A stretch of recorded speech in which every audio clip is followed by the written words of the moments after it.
Hey everybody, I'm Kenny. This is Sagebrush Soul, and I am very much in need of a video this week. And on one rare occasion, I've been able to capture Skyler in my Tahoe. So we're going to talk to the CEO and owner of Live a Little Entertainment Group, which covers everything that we do that you've seen on the videos: the Buzz Factory, the Monster Truck Insanity Tour, Freestyle Moto Insanity, Zombie Rampage, and the list. I can't even remember all the brands now. There's a lot.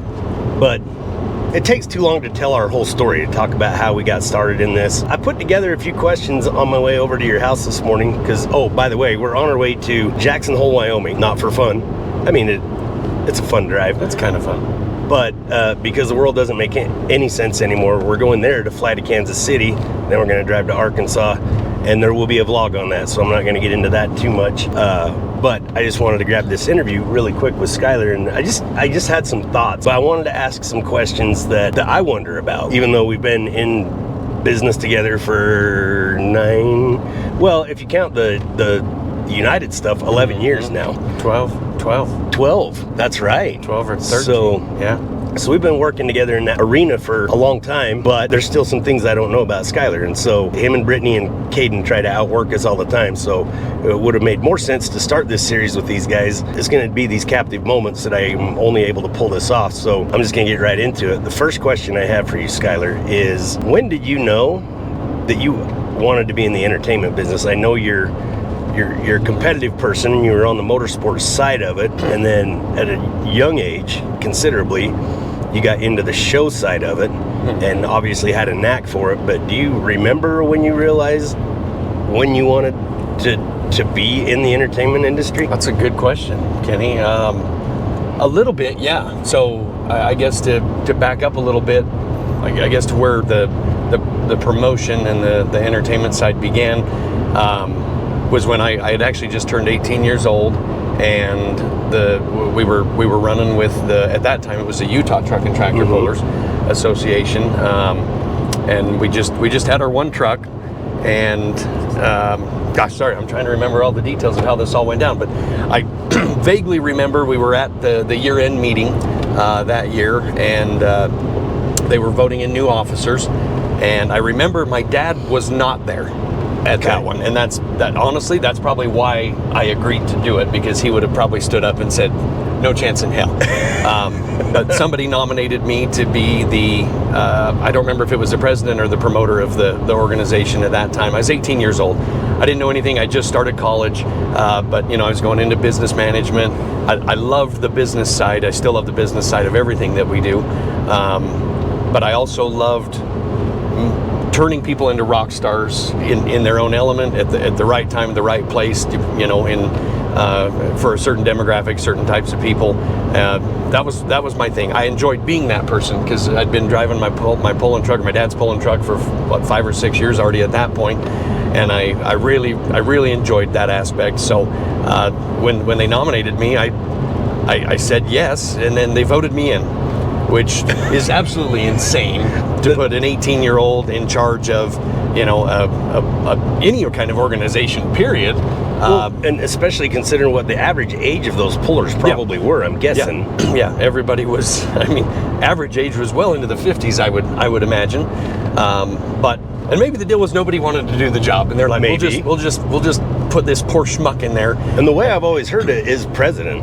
I think I was president first. Yeah. Yep. And then I think I became promoter after that, and our good friends Terry Morton became president for a while. I can't remember all the timeline. I'd have to go back and look at pictures and videos and stuff from back in the day. But I think that's where it started. So I turned 18. I got voted in, and I remember the first year that I took over. I believe the year prior we did like 5 shows or 6 shows. And then I think I did 8 or 9 with the club that first year, and we started to get payouts going. Like prior to that, there was very little payout in the club, which was fine because it was a hobby for everybody, and everybody just wanted to go pull and have a good time. And the Utah Pullers at that time were not the biggest club by any means regionally. They were just kind of a smaller club with a couple older sleds. So anyway, took over, and I guess the rest is history. I mean, that's where it really. That's kind of where it. Yeah, I started to latch on to the being, providing quality entertainment is something that a lot of people will never get the opportunity to do. Most people are on the other side of that, right? They're the ones being entertained, but still to this day, and I would say my passion for entertaining has grown even stronger every year, of helping those people, our customers, escape the reality that is their lives for 2 hours on a Saturday night. That's what it's all about. And we want to help those people escape. We want to help those people, just kick back, relax, and enjoy a good time with their families, with their friends, with their coworkers, whoever it may be. That's what it's all about for us now. So I would link it back to 2002 would be the year cool. that all started. So I've been doing this for over 20 years already. It's time to retire. Anyway, not yet. But, well, the funny part, and I don't want to go too far down the rabbit hole on this, but it's interesting because even when I came into the association, like all of the other members referred to the events as a pull. Mm-hmm. And you just now said that you did like 6 shows. Yes. So if that was always your mentality of calling it a show, because that's what everything we do, we call it a show, even if it's a side event or, it's I guess CMR, we don't necessarily call a show, but we put on a show at the end of it. We always call the finale the show. Yep. So that's kind of interesting. Well, it's just because I got to thinking about that, about asking you that question, and with me, because I was thinking about that for myself. Well, how would I answer that question? Yeah. And again, this is about you, not me, but I got to thinking about, like, when I was a little kid, we'd always have a reunion in Star Valley, Wyoming, a family reunion, and I always wanted to be putting on skits. Like, I had no concept of the, of a setup and a punchline. Mm-hmm. Like, I was just like, I want to play this character in a skit, and it had no ending to it or anything. I think that's where it came from with me, and then I was always drawn to the voices at either rodeos, all those events I went to as kids. So kind of an interesting thing. There must have been something of that in you, but I think that's a great answer. Which was ironic because I was the opposite. I was very introverted when I was younger. I didn't like, and I don't really care to be in front of the camera, but maybe that's what helped push me to wanting to be more behind the scenes. For sure. Was because I didn't mind like being in the pulling truck. I love signing autographs, right? Like when I was younger, that was the coolest thing ever. Getting to interact with people and do autographs and take pictures and all that fun stuff. But I never, I didn't want to be in the spotlight all the time. There was moments when it was cool, and maybe that was just subconsciously the part of me that said I want to be in this industry, but I don't necessarily want to be, the rock star that, for sure. that our talent is now. So maybe that was all part of it. Who knows? Moving on to the next question. This is something that I've always talked about. We've talked about this a little bit briefly, but from the outside looking in, what we do is all fun, and we enjoy it. We love the fun, but we've had friends that even our kids sometimes, that they're involved in this, and we kind of invite them in, and it's like, yeah, you want to be a part of this cool thing that we're doing, and all of a sudden feelings come up and things of that nature. But I look at you and me, we became friends out of the business, and it's so much more than friends now that, and we, I won't say we fight like a family, but we, you get frustrated most with the people that you care most about a lot of times. But have you ever evaluated that? Because we've got, like, even with the Buzz Factory now a little bit, like, it's friends that we don't necessarily know from the entertainment industry want to come and be a part of it, and then it's kind of like sometimes they get frustrated going, this is supposed to be fun, this is work. Like, have you noticed that or evaluated that? And I'm not trying to throw anybody under the bus, these are all amazing people, or we wouldn't be friends with them or anything, but this industry is so weird. It's like when you open the door and people find out that it's actually work. Correct. Yeah, I think you already nailed it with how you asked the question, and that is that from the outside looking in, it's a very glamorous lifestyle, right? It's getting to do fun stuff. It's getting to do unique things. It's getting to work together as the team and the family that we are, which a lot of people want to be a part of because they see our dynamic. and how we operate together and build and grow as a team. And a lot of people want to be a part of that, right? And it's for some people, but it's mostly not. Yeah. There's, I would say, the overwhelming majority, and well, let's back up. You said we've had a lot of really great people that have come into our lives and into this company, and then they've realized this isn't for us, right? This isn't for our family. This isn't for, for us personally, and that's totally fine. And we have learned and we have grown from those people that have been a part of this, and we're grateful for every single one of them.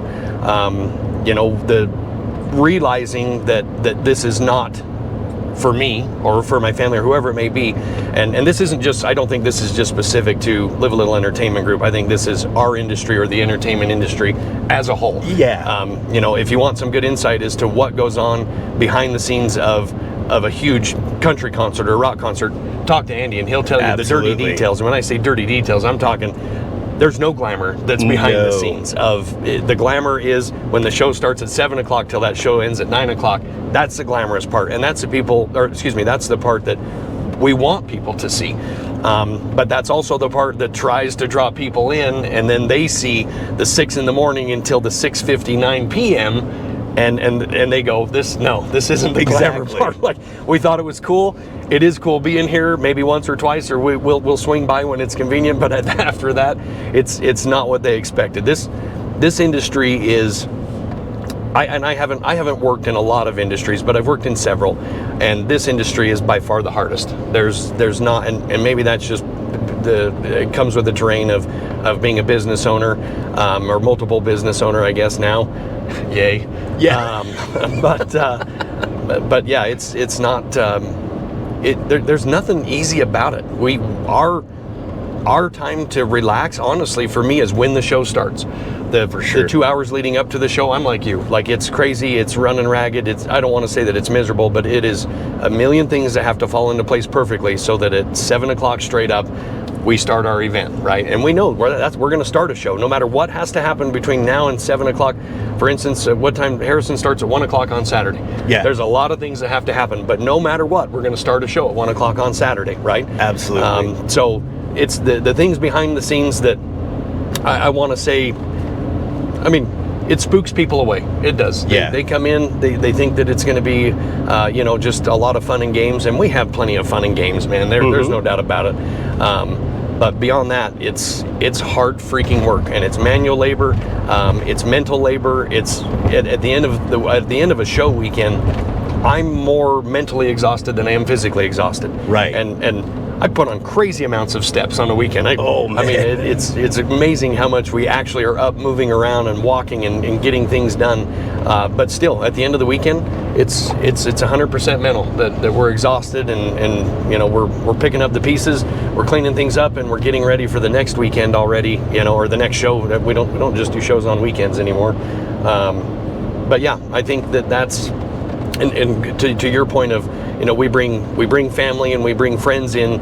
We've started a new process, internally at Live a Little, that we have essentially a 90-day trial period, a 90-day grace period where we want it to work for both parties. For sure. We don't just want it to be that it benefits the Live a Little Entertainment Group team. It needs to benefit the person that wants to be a part of this team. So we go through a pretty heavy vetting process now to make sure that that's the people that we invite to be a part of our team actually understand that. And for sure, we don't want anybody to feel obligated to be here if they're not enjoying it. Right. That's the main thing. Like, I've always said that when we stop having fun doing this, or if we have to start doing business a different way that we don't enjoy and we don't like or we don't agree with, then we just put a for sale sign on it and we walk away. Absolutely. That's all there is to it. So, but like, even Maddie, who traveled around with us, she actually competed, she pulled, and I'm sure she won't mind me telling this story because it's basically it's what she told you guys. Like, this, I really thought this was going to be my end all thing and my dream come true, and it's not. And then she kind of acted like she didn't want to completely let go. It's kind of like, you need to take some time and think about it. And then I didn't even know about it an offer comes back to her and she's like, nope, I'm good. And she still comes around, like they come to the shows and stuff like that, but she's just like, nope, I'm good. So my final thing, kind of based on that relationship part, is so when Live a Little came to life, I was separated, you were divorced, and it was tough. Like, it was super stressful through that period of time and everything. But I started thinking about you and Brittany's relationship as well. Like, you two came together on that relationship, and we have covered this on a podcast that I don't think I published because somebody got the dang giggles during COVID.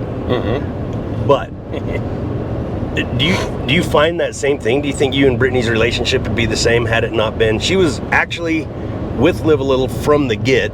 You two were not in a relationship of any kind other than a business relationship. Do you think your relationship would have survived now? Because they always talk about, these families that work together, or marriages, I guess, to be very much more specific.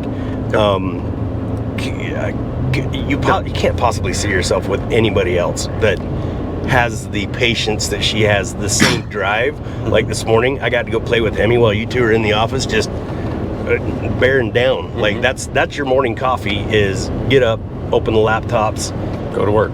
Yeah. No, I actually, it's funny that you bring that up. I think it was just yesterday or the other day, I saw something on social media that said the strongest relationships are built during the struggle, not during the successes. And that sums it up perfectly. Oh my gosh. Because and honestly, after 2015, the dumpster fire that was 2015 is when, it was early 2016 when Britt and I started, dating and hanging out and stuff. And struggle was an understatement. I mean, I emptied out my coffee mug jar of change so that I could take her out and buy her a drink. So honestly, I had to put a couple gallons of diesel in the truck, and I wanted to go take her out. That's all I had. There was nothing left, right? Absolutely nothing left. And that was where I was in the middle of a struggle, and Brittany saw me at my worst, and maybe I was just a sympathy case in the beginning. Maybe she felt sorry for me. She felt bad for me. She watched the nose go down in the beginning and go, oh, this guy needs a break. Yeah, maybe that's what it was. But no, our relationship was founded on at the darkest, hardest times. Britt was going through a divorce, or it just got done with a divorce, I guess, and I was a failure in business at that point. And I think that's her coming into my life and vice versa at that exact time is probably one of the only reasons that we still have a company. Was because it was motivation to continue pushing forward. And at that point, I had more than just myself to try to take care of, right? For sure. I had Britt and I had Maverick both. That I wanted to be, a part of his life and support him as much as I possibly could. And Matt was young. I mean, he was 2.5, 3 years old. Oh yeah. When that whole thing started. So, for her to have the courage to pack him up and throw him in and go do these shows, and then he thought he was the boss. With somebody that at that point, I don't want to say we didn't have business putting on shows, but we failed so many times over and over and over, and that's a huge risk. And that's what you hold hands and you jump off the cliff together, and that's exactly what her and I did. And if she was to come into my life right now, no, I don't know that there would have been or could be a relationship, because things have changed so much. But over the last 7 years now, we've done everything together, and I think that's what has completely solidified our relationship, but just made us stronger every single day. I mean, I follow a lot of I call them kings and queens type power couples that I follow online, that I see. That's what Brittany and I have now, right? I see, and Brittany and I don't really get out and voice it to the world, just because we're more content and happier just kind of keeping it between us and our close group of friends. But I see the people that do, and I'm like, yeah, we have that, we do those things. There's days, I think probably almost every day, or at least a couple times a week, Brittany and I will send each other links or memes or whatever the deals are, or what some of these power couples have written back and forth to each other through social media, and like with a thumbs up, like, this is us, or these are things that we should try. These are 6 ways to make a power couple even stronger, or what are we missing, and we that goes back and forth between us all the time. So ultimately, it was created in the very beginning when life was a struggle. We leaned on each other, and we continue to lean on each other, and we always will. But it was not an easy path, and it'll never be an easy path. But if it was easy, it's not worth having, right? In my opinion. So we work our butts off every day. You mentioned the word patience. I don't think Brittany knows what that word is, but she does portray it at certain times, and I'm the same way. I don't have patience for anything. That's a whole nother podcast about the word patience and what it means to you, what it means to me, what it means to her. Yep. I don't have any, and I'll admit that. But we get asked all the time, how do you work together every single day? How do you work in the same office? And then how do you turn it off? Turning it off is very hard for us.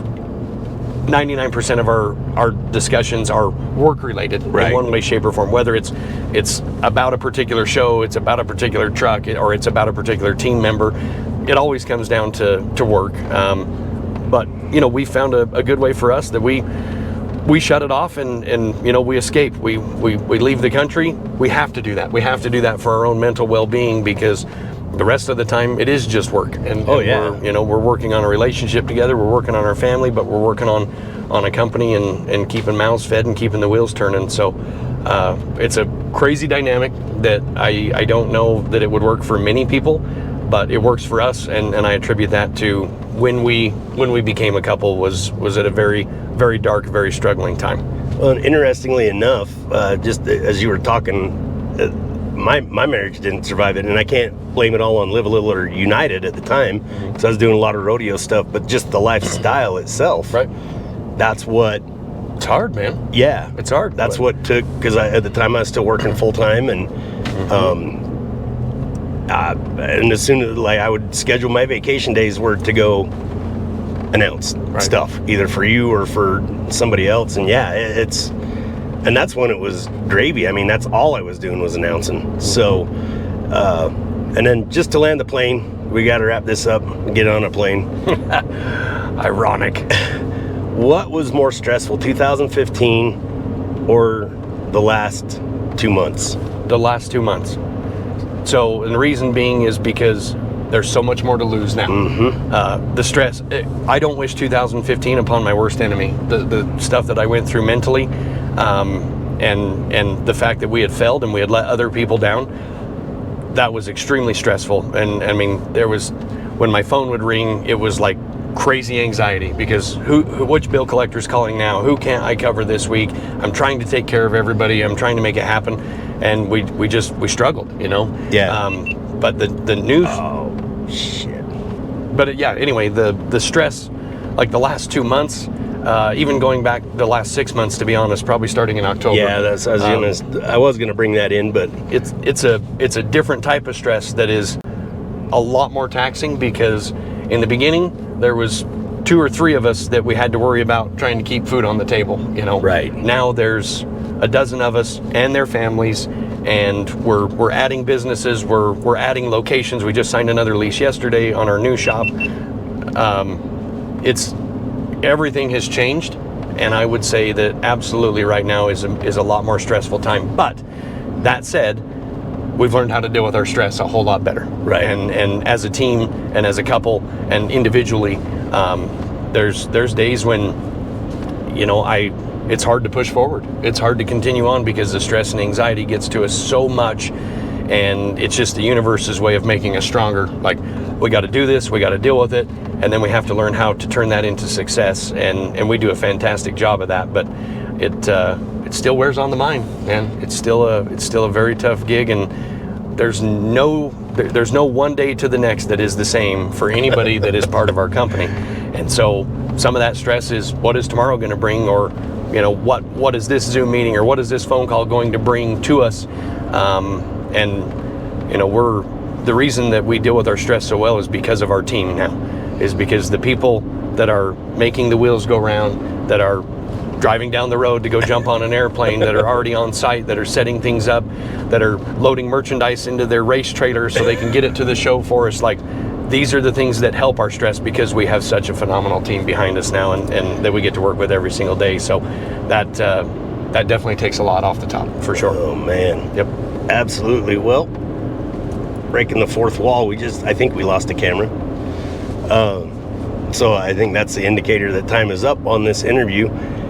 Be looking for more of these. I'm going to try to do these interviews so that I can, when I get a chance to sit with one of our team members, part of the family or something, ask them questions a little more out of the box so we don't have to get their whole backstory.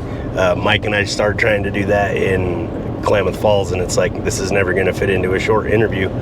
So yeah, we'll get you their backstory, but also their current story, their thoughts, their opinions, and everything like that. But thanks, Skyler. I know the camera can't see you right now. Here, yeah, put your thumbs up over here. I got the thumbs up. Check Let me that see out. your ones. Bam. Is it? Yeah. My ones. So anyway, we're going to go ahead and get on an airplane, go to KC, check on a few things, check out the vlog. I'm sure it'll be out within a couple of weeks. I'm Kenny. This is Sagebrush Soul. Yeah, I am Kenny. This is Sagebrush Soul, and may the best of your past be the worst of your future.